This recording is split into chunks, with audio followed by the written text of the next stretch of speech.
사랑하고 축복합니다. 문맹교회 교회 여러분, 안녕하세요. 오늘은 가정이란 무엇인가 8번째 시간 교육의 조정기관에 관해서 함께 나누겠습니다.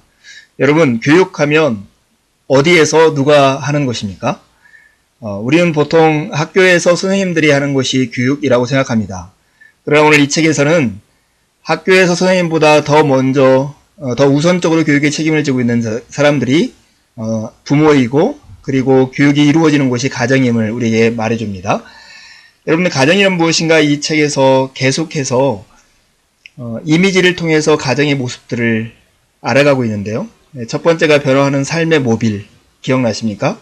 두 번째는 생태학적으로 균형 잡힌 환경, 세 번째는 창조력의 산실, 네 번째는 인간관계를 형성하는 중심지, 다섯 번째는 폭풍우 속에서의 은신처, 여섯 번째는 진리의 영원한 릴레이, 오늘 여덟 번째는 교육의 조정기관입니다. 여러분, 이 조정이라고 하는 말 하면 어떤 생각이 떠오르십니까? 네, 조정이라고 하는 말은 마치 이런 계기판을 조정기를 통해 조정하는 것처럼 어떤 중요한 요인을 주의 깊게 감독한다는 뜻을 내포하고 있는 단어입니다. 이게 조정이란 신체적 또는 물리적, 물질적인 면에서 어느 한쪽으로든지 탈선할 위험이 있을까봐 끊임없이 주의를 기울이는 일을 말합니다. 그런데 왜 이런 조정이 필요할까요? 특별히 교육에 있어서 조정이 필요한 이유는 무엇일까요? 잠언 22장 6절 말씀, 우리 소리를 내서 한번 읽어보실래요? 마땅히 행할 길을 아이에게 가르치라. 그리하면 늙어도 그것을 떠나지 아니하리라. 자녀 교육, 이것은 가정에게 주어진 명령이기 때문에 그렇습니다. 가정은 자녀 교육에 대한 책임이 매우 큽니다. 우리의 자녀들은 교육을 받음에 따라 생각하고 생동하고 느끼고 창조적이 되는 법을 배워나가죠. 그리고 우리는 부모로서 최대한으로 어떤 일이 일어나고 있는지, 특별히 배운 것들 속에서 아이들이 무엇을 배우고 있는 것인가에 관해서 인식하고 있어야 합니다. 이것은 하나님께서 그리스도인 부모로서 우리에게 직접 내리신 명령입니다. 그래서 조정이 필요한 것이죠. 자녀를 교육시킨다는 것이 무엇인가 한번 생각해 보세요. 이 책에서 자녀를 교육시킨다는 말을 이렇게 함축적으로 얘기하는데, 자녀를 교육시킨다는 것은 그 자녀에게 작업을 할 수 있는 도구를 주는 것입니다. 나중에도 나오는 그림이지만은, 마치 자녀들은 조그마한 배를 가지고 망망대해 바다를 노져 가야 하는 인생을 살 아이들입니다. 그 아이들에게 일어날 수 있는 여러 가지 상황들, 그것을 없애줄 수는 없습니다. 단지 이 배를 어떻게 운항해 나가고 어떻게 안전하고 바른 목표를 향해 갈 수 있는가를 가르쳐 줄 수 있는 뿐이죠.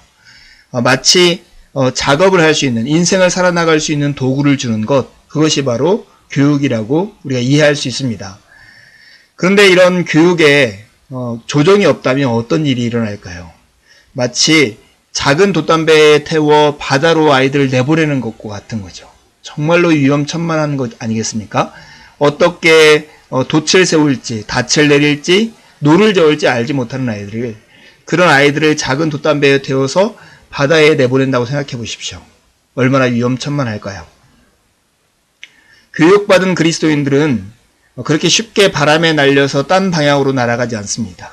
왜냐하면 돛으로 방향을 잡을 수 있고, 노를 저어 목표를 향해서 갈 수 있고, 하늘을 보면서 어느 곳이 바른 방향인지 알 수 있기 때문에 그렇습니다.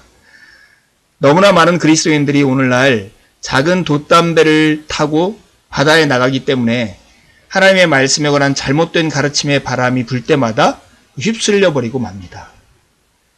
그래서 교육의 조정, 진리를 가지고 바른 방향으로 가고 안전하게 항해할 수 있는 교육의 조정이 반드시 있어야 하는 것입니다. 어떻게 교육을 조정해야 할까요? 하는 거예요. 우리가 수도 없이 많은 정보를 그리고 교육을 받습니다. 우리가 학교에서만 받는다고 생각하지만 사실은 오늘날은 학교 외에서 여러 가지 멀티미디어를 통해서, 매스 커뮤니케이션을 통해서, 그 다음에 친구 관계를 통해서 수도 없이 많은 교육을 받죠. 근데 이렇게 받은 교육들을 조정해야 할 책임이 가정에 있다면 그 조정하는 방법이 무엇이냐는 거예요. 그리스도인의 주정자는 하나님이세요. 우리가 배운 진리, 우리가 들은 정보, 그것이 옳은가 그른가, 우리가 받아들이고 우리에게 유익이 된가 그렇지 않은가의 기준, 그 기준은 내 감정이나 단순히 나의 손익계산에 있는 게 아니라 하나님을 기준으로 한다는 것입니다. 그런데 하나님께서 우리에게 기록된 말씀을 우리에게 주셔서 그것으로 사물과 비교하게 하신 거예요. 마치 이렇게 돌을 쌓아 나가는데 이 돌이 반듯하게 쌓여져 가고 있는가를 확인하기 위해서 옆에 다림줄이라고 하는 것을 내려서 확인하듯이 우리 인생의 교육의 한 단 한 단을 쌓아가면서 우리가 배운 것들을 이 다림줄에 맞춰서 조정해 나가는 것들이 우리에게 필요한 것입니다. 그 모든 것이 어떻게 들어맞는가를 알지 못할 때 우리는 모든 사실이 드러날 때까지 판단을 보류해야 돼요. 단순히 우리에게 듣기 좋고 배우기 좋다는 것으로만 그것을 받아들여서는 안 된다는 거예요. 가정교육은 언제나 그래서 진리의 틀 안에서 이루어져야 한다는 것이 핵심입니다. 요점은 우리의 가정 조정, 이것이 반교육적이 되게 하지 말고 모든 점에서 좀 더 풍성하게 교육적이 되도록 모든 면에서 드러나게 하라는 것입니다. 그리스도인 우리의 가정은 살아있고 흥분할 만하고 정말 흥미있게 공부하고 배우고 토론하고 발견해내고 찾아내고 읽고 비교하는 곳이어야 돼요. 그러나 언제나 참된 진리의 틀 안에서 이루어져야 한다는 걸 잊어서는 안 됩니다. 언제나 참된 진리의 틀 안에서 이루어져야 한다고요. 늘 이 진리의 틀 안에서 진리라고 하는 기준, 하나님의 말씀이라는 기준에 우리의 배운 것들을 점검하고 비교해 본 다음에 그것들로 늘 교정해 나가야 한다는 것입니다. 여러분, 우리 앞에 놓여진 현실은 만만치 않습니다. 특별히 우리가 학교에 맡겨져 있는 학교의 교육 현실과 믿음 사이에는 벽이 있음을 알아야 합니다. 교과서와 가르치는 것과 신문과 온갖 통신수단에는 상당히 세뇌 요소들이 들어있어요. 진리를 생생하게 지키고 성경의 가르침을 다른 모든 것과 분리된 것으로 보기보다는 모든 것과 관련되어 있음을 알며 우리의 자녀들이 교육 현실과 그리스도인의 믿음 사이에 큰 벽이 있다는 것을 알도록 하기 위해 싸울 필요가 있다는 거예요. 학교 교육에 특별히 과학이랄지 철학이라 하는 분야는 하나님이 계신 것을 전제하지 않고 신이라고 하는 종교라고 하는 것들이 매우 다원화된 그런 것을 전제로 해서 가르치는 사회 속에 살고 있습니다. 그래서 마치 하나님에 관한 것, 성경에 관한 것은 교회에 와서 우리의 종교적인 하나의 심신의 수양을 위한 수단 정도로 여겨집니다. 결코 그렇지 않습니다.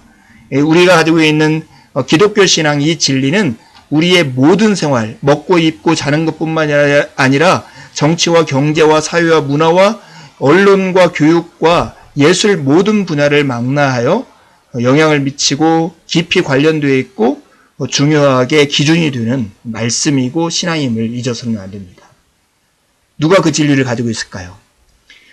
잠언 1장 7절에 여호와를 경외하는 것, 그것이 지식의 근본이를 미련한 자는 지혜와 훈계를 멸시한다라고 말씀합니다. 그렇죠. 하나님을 경외하는 것, 하나님을 진리의 기준으로 삼는 것이 모든 지식의 출발점이고 기준이어야 하는데 우리가 살아가는 세상은 미련한 세상처럼 하나님의 지혜와 훈계를 멸시하는 세상 가운데 삽니다. 영원히 그럴까요? 하박국 2장 14절에 보면 물이 바다를 덮음과 같이 여호와의 영광을 인정하는 것이 세상에 가득하게 될 것이라고 말씀하세요.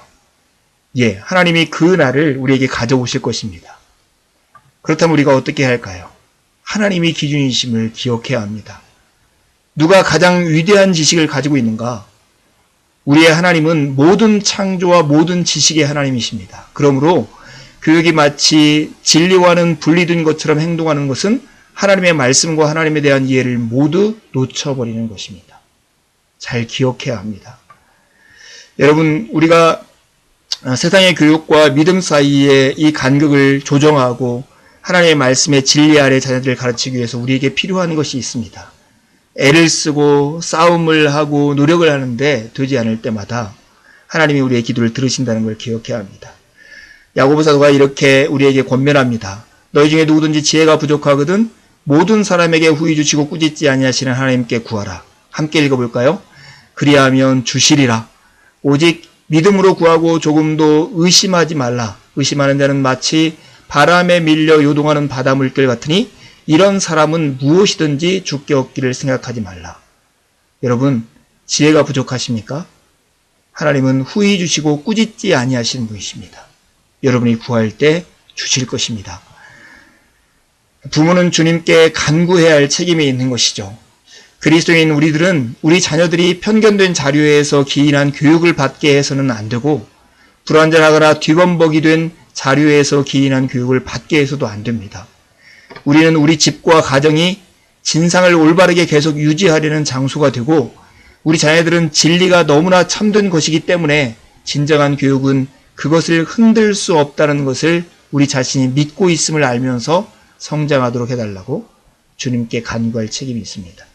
여러분, 우리 스스로가 진리의 기준 안에서 있고 진리 안에, 하나님의 말씀 안에 우리의 삶을 해석하고 기반해서 살아간다면 자녀들은 우리의 기도를 통해서 참된 진리 안에서 배우고 익힌 것들을 조정하면서 올바르게 자라가는 배경이 될 수 있을 것입니다. 이런 가정을 꿈꾸십니까? 소망하면서 두 가지 토론 질문을 한번 던져보겠습니다. 가정에서 교육을 조정해야 하는 이유가 무엇일까요? 학교에서 교육을 한다라고 생각했는데 학교에서 사회에서 배운 교육을 가정에서 조정해야 하는 이유가 무엇일까요? 두 번째는 자녀들이 듣고 배우는 지식들을 무엇을 기준으로 어떻게 조정해 주고 있습니까? 여러분이 어떻게 하고 있는가를 스스로 한번 답해 보시고 주일날 모여서 서로에게 나눠보면 어떨까요? 예, 함께 해주셔서 감사합니다. 주일날 뵙겠습니다.